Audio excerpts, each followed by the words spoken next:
Salut, c'est Yann, j'espère que tu vas bien. Alors aujourd'hui, on va parler d'un sujet un peu étonnant mais très sérieux. Comment trouver des clients riches? C'est peut-être quelque chose que tu t'es déjà demandé par le passé ou alors tu es en train de te poser la question actuellement. Peut-être que tu as tout un tas de clients qui te payent pas bien, des clients qui prennent du temps à payer, etc. Et tu te demandes comment changer ça. On va en parler en détail. Juste avant, je voudrais te prévenir, j'ai une formation gratuite continue. Si tu es coach, consultant, formateur, freelance, à partir du moment où tu vends tes services de manière générale, ça va t'intéresser, tu as le lien en description et tu peux aussi cliquer sur le i sur YouTube, tu vas recevoir un email chaque matin à 9h. Après t'être inscrit et je donne dans ces emails tout un tas de conseils pour trouver plus de clients et pour facturer ces services à prix d'or. Donc tu as le lien en description ou alors tu cliques sur le i sur YouTube. Alors passons au sujet que j'évoquais au début. Comment trouver des clients riches? Moi c'est un problème par lequel je suis forcément passé quand j'étais freelance. Voilà, c'est ces personnes qui prennent vachement de temps à te payer ou alors qui sont en train de compter leurs sous. Tu vois, c'est-à-dire que toi tu as des compétences, de vraies compétences qui ont pris parfois des années et des années à être voilà, que t'as pris des années à construire en fait, et t'as des gens en face qui rechignent à payer. Alors, il faut faire plusieurs distinctions. Déjà, pour moi, t'as les prospects, les clients potentiels qui sont en recherche, d'une solution. Ils ont un problème, ça c'est vraiment super important, je t'invite à écouter jusqu'au bout. C'est des personnes qui ont un problème et elles sont conscientes qu'il existe une solution. Et parfois, ça peut être, par exemple, prendre un graphiste freelance pour faire un logo. Ça peut être embaucher, entre guillemets, t'es en freelance, mais embaucher un développeur pour faire un site internet ou pour résoudre un bug qui pose problème sur un site internet. Ça peut être faire appel à un consultant en publicité Facebook, par exemple. Bref, ce sont des personnes, ces clients potentiels, qui sont simplement à la recherche d'une solution, et du coup, vu qu'ils sont à la recherche d'une solution et qu'ils savent exactement quelle solution, alors enfin ils savent pas exactement techniquement comment régler leurs problèmes, mais ils savent à qui faire appel, ils vont être dans l'économie. Ils vont regarder dans le grand catalogue que sont par exemple les plateformes de freelancing du style Malte, Coder, etc. et ils vont essayer de voir la personne qui facture le moins cher et qui peut leur apporter le plus de résultats possibles. Ils réfléchissent vraiment à leur au retour sur investissement. Et dans ces grandes plateformes, alors moi j'en parle très souvent de ces plateformes comme Malte et tout, c'est un espèce de grand supermarché et t'es en concurrence avec d'autres personnes, c'est-à-dire que si tu vends tes services à 300 € la journée et qu'un autre les vend à 200 € la journée et que votre portfolio n'est pas très différent, vos compétences ne sont pas très différentes, il y a beaucoup de gens qui vont se tourner vers la personne à 200 € et c'est comme ça, tu peux pas y faire grand-chose. Et c'est pour ça que souvent les personnes qui sont conscientes qu'il existe une solution vont aller sur les plateformes, et ces personnes-là qui vont sur les plateformes qui sont en recherche active ne sont pas les personnes qui payent le mieux. Et ça, il faut vraiment le comprendre. Ton objectif, toi, ça n'est pas de trouver des personnes qui cherchent, c'est d'aller vers des personnes qui ne cherchent pas. Et pourquoi ça? Simplement parce que dans le grand lot des personnes qui ne cherchent pas de solution, il y a tout un tas de gens qui ont un problème parfois très douloureux. Ils n'arrivent pas, par exemple, à convertir autant de personnes qui le veulent sur leur site internet. Ils ont pas assez de trafic. Ils ont, un problème de design sur leur site. Enfin, peu importe. T'as plein de gens qui ont un problème, mais qui ne savent pas où chercher une solution, qui ne sont pas conscients parfois qu'il existe une solution, ou alors, simplement qu'ils ont autre chose à faire. Et c'est vers ces personnes-là qu'il faut que tu te diriges, parce que c'est dans ce grand lot, dans cette grande catégorie de personnes qu'il y a des clients riches, comme j'aime les appeler, et enfin des clients premium, en général je les appelle comme ça. Donc il faut vraiment faire attention. Il y a trop en fait de freelance qui se contentent d'aller d'essayer de matcher avec des personnes qui cherchent.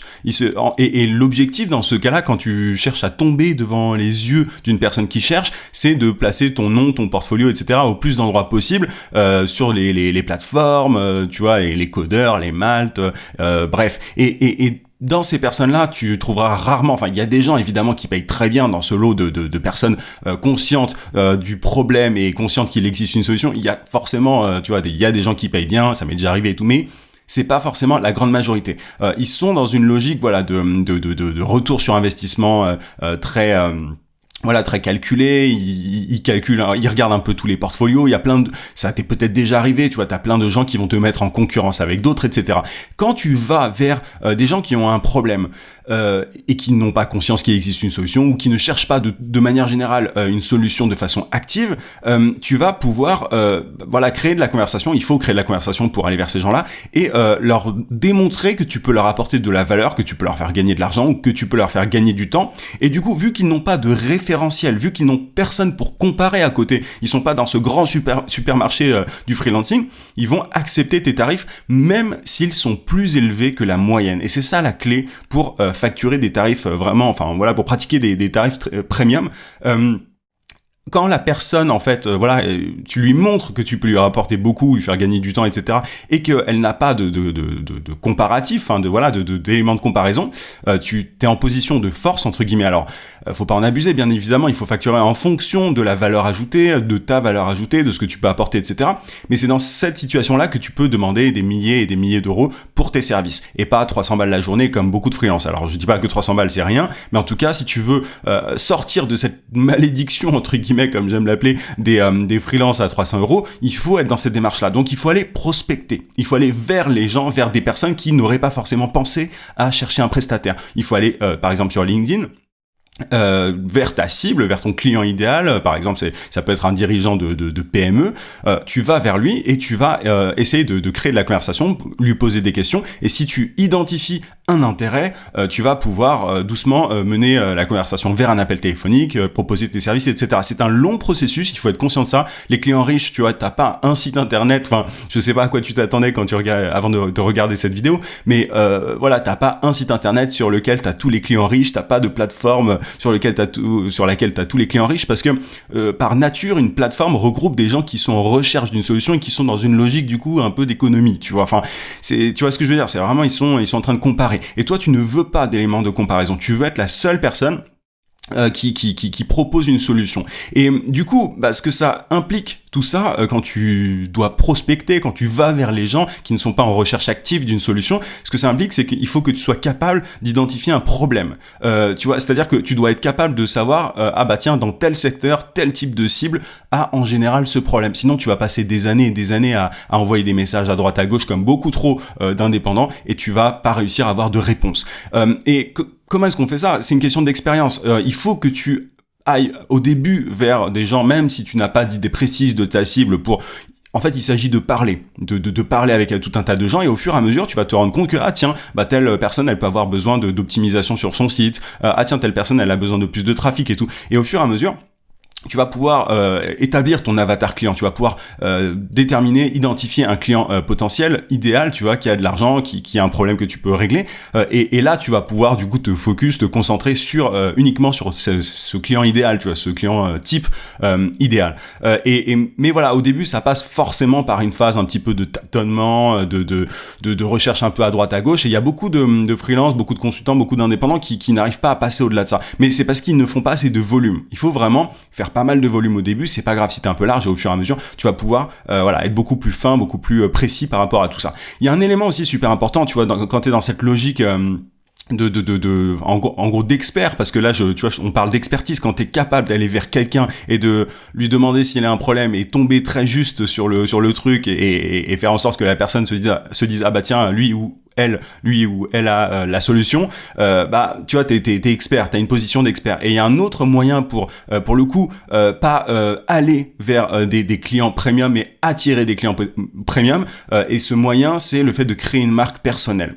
Moi, les plus gros clients qui sont venus vers moi, vraiment que j'ai même pas eu besoin de chercher ou quoi, ce sont des personnes qui sont tombées sur mes vidéos YouTube, ou qui sont tombées sur mon profil LinkedIn, ou sur ma page Facebook. Ce sont des personnes qui ont vu que je faisais du contenu par rapport au marketing digital, qui est mon domaine d'expertise, et ils sont tombés par exemple sur une de mes vidéos, et ils vont me contacter sur mon site internet, parce que souvent en description t'as mon site internet, et ils vont me demander si je peux les aider, et ils ne veulent pas forcément l'aide de quelqu'un d'autre, parce qu'ils ont vu dans ma vidéo, dans mon contenu de manière générale, que je suis compétent. J'ai démontré mon expertise par mon contenu. Donc pour moi, t'as deux moyens de capter, enfin de générer des prospects, des clients riches. C'est d'aller vers des gens qui ne vont pas sur des plateformes, enfin voilà, d'aller créer de la conversation avec un certain type de cible qui a de l'argent et tout. Et le deuxième moyen, c'est d'avoir une marque personnelle. La marque personnelle, ça prend un petit peu plus de temps à être créée, c'est-à-dire que tu dois créer du contenu pendant un certain temps. Moi, j'ai pas réussi à décrocher des contrats premium du jour au lendemain, tu vois, grâce à YouTube, etc.